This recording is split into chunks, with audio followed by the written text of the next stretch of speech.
Dobrodošli dragi moji, donosim vam recept za jelo koje sam prvi put probala prije nekoliko mjeseci, ali me toliko oduševilo da ga sad redovno pripremam, a vjerujem da će se i vama dopasti.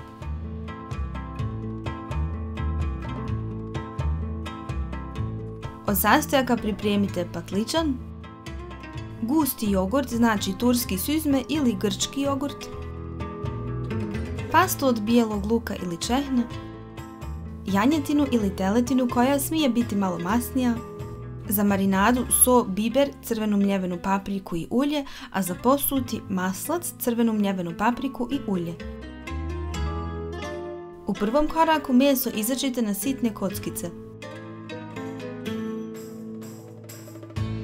Pomiješajte so, biber, crvenu mljevenu papriku i ulje i dobro utrljajte u meso. Meso dobro prekrijte i stavite u frižider na minimalno sat-dva vremena, a najbolje preko noći. Sad je patliđan na redu, potrebno je da ga operete i da ga na nekoliko mjesta izbockate.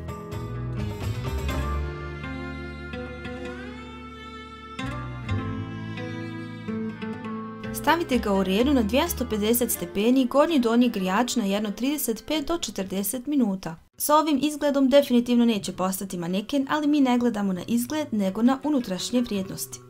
Kad je ovako mekan, možete ga otvoriti i izvaditi meso.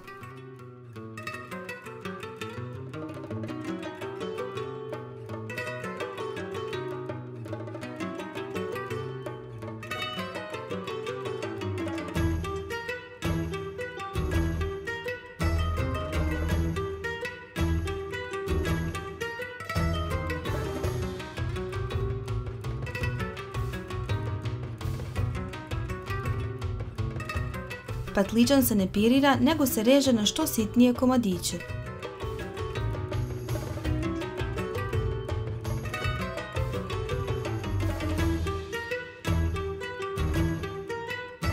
Slijedi meso, pa je potrebno da u većoj tavi zagrijete ulje i da meso dobro popržite, znači na što jačoj vatri.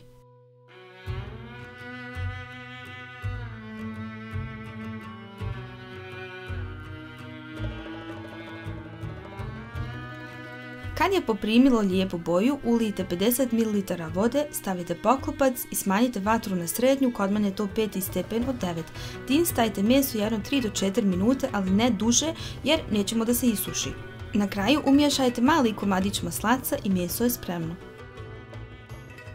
Nasjeckani patliđan stavite u jednu posudu i dodajte sljedeće sastojke: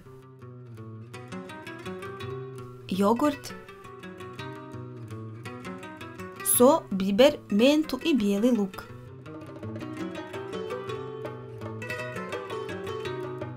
Sve dobro promiješajte i sad samo još pripremite preljev.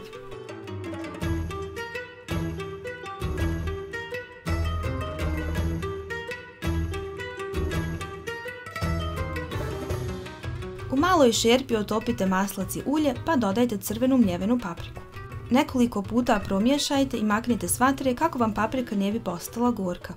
Sad slijedi najljepši dio u mom videu, a to je serviranje i nadam se da ćete ogladati gledajući ovu ljepotu.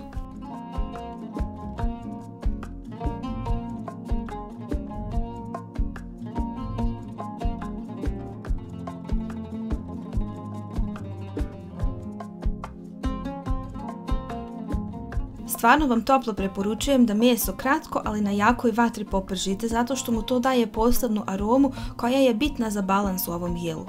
Znači, na jednoj strani imate meso koje je lijepo začinjeno i sočno, a na drugoj strani blagu mješavinu patliđana i jogurta. Ako naročito sad u Ramazanu puno kuhate po mojim receptima, slike od vaših kreacija mi možete poslati putem Instagrama i tako ćete me sigurno obradovati. Hvala vam na gledanju, pa se vidimo u sljedećem videu.